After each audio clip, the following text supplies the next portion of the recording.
بسم اللہ والحمدللہ والصلاۃ والسلام علی رسول اللہ اما بعد۔ میرے عزیزو، آج ہم شرح الامام باحادیث الاحکام سے حدیث نمبر 4 کا دراسہ کرتے ہیں انشاءاللہ۔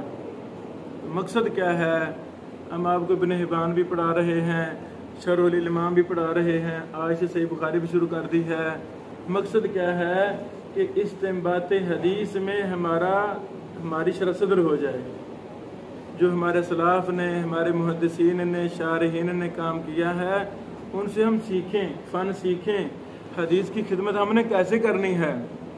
جب ہم 200-400 شارحین محدثین کی خدمت حدیث کا جائزہ تنقیدی لیں گے، استنباط کا طریقہ پہچانیں گے، چلو کچھ نہ کچھ ہمیں فائدہ تو ہو جائے گا نا۔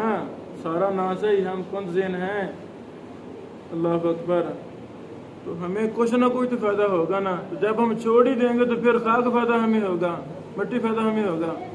یہ فن چھوڑ دیا گیا ہے، اس پر بڑے زبردست کلاسیں ہونی چاہیے، دورے ہونے چاہیے۔ ہر مدرسہ میں ایک پوری کلاس ہو کہ استنباط حدیث کا ملکہ ہمارے اندر کیسے پیدا ہوگا۔ واضح؟ جو کچھ بھی ہم نے دورہ کرایا، یہ تحریر بھی کیا جا رہا ہے، اس کا خلاصہ کمپوزنگ جاری ہے، وہ اگلے مہینوں میں ہم شائع بھی کریں گے، استنباط حدیث کے اصول و ضوابط انشاءاللہ۔ وہ پھر علماء طلبہ کتاب پڑھیں گے تو کوئی فائدہ ہوگا نا، رجحان بڑھے گا کہ نہیں بڑھے گا؟ یہی ہمارا مقصد ہے، اور کوئی مقصد نہیں ہے۔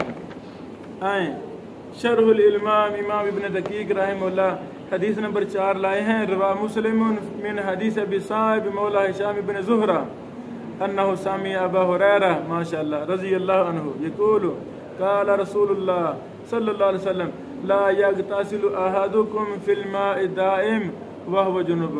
کھڑے پانی میں کوئی پیشاب غسل نہ کرے اس حال میں کہ بندہ جنبی ہو۔ فقالوا کیف یفعل یا ابا ہریرہ، انہوں نے کہا ابو ہریرہ کیسے پھر ہم کریں؟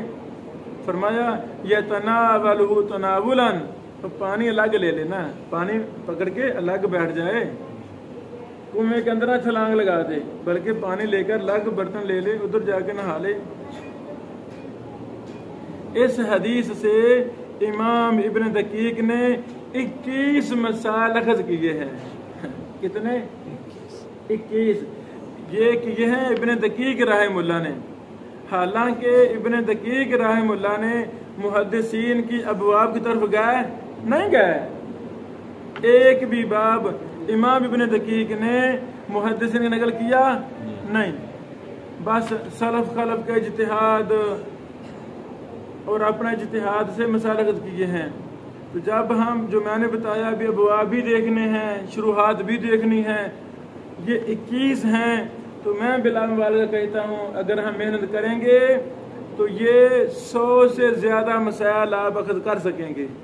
اخذ کیا کرنے ہیں؟ لکھے ہوئے ہیں، جمع کرنے ہیں۔ واضح؟ اچھا، الکلام علیہ من وجوہ، اس حدیث پر کئی صورتوں میں کلام کروں گا۔ الاول فی التعریف بمن ذکر فیہ، روات پر بحث۔ ابو صاحب کا ذکر ہے تو ان کی حالات مفصل لکھ رہے ہیں، اس سے مراد کیا ہے؟ جو بھی یہاں روات کا ذکر ہے مسلم پر دیگر پر پہلے گزر چکا ہے تو وہ نہیں لا رہے۔ وثانی فی تصحیحہ، اس کی تصحیح پر، اس کو امام مسلم نے نکالا ہے، بخاری نے نکالا نہیں، مسلم کا نکالنا ہی کافی ہے کہ یہ حدیث صحیح ہے، یہ حدیث صحیح ہے۔ تیسری وجہ فی شیء من مفرداتہ، اس کے مشکل الفاظ پر بحث۔ الجنوب سے کیا مراد ہے؟ الجنوب، اچھا فرماتے ہیں من اصابت الجناب وینطلق علی الواحد والجمع والمذکر والمؤنث بلفظ واحد اذا کان مصدرا، جب یہ مصدر ہوگا تو واحد جمع مذکر مؤنث سب پر ایک لفظ بولا جائے گا۔ دوسرا کیف یفعل یا ابا ہریرہ، اس پر اب توجیحات بیان کر رہے ہیں، 3 توجیحات بیان کی ہیں۔ تیسری وجہ حدیث پر بات کی فی الفوائد والمباحث وفیہ مسائل، حدیث میں جو فوائد ہیں مباحث ہیں ان پر شروع کر دیا کام۔ سبحان اللہ، پہلا، دوسرا، تیسرا، چوتھا، چھٹا، ساتواں، 20واں، 21واں 21 فوائد کو امام ابن دقیق نے اس کے تحت بیان کیا ہے. کیا پڑھیں گے نا انشاءاللہ. ہر محدث کے حدیث اور شرح پڑھنے سے الگ الگ فوائد ملتے ہیں. بارک اللہ فیک.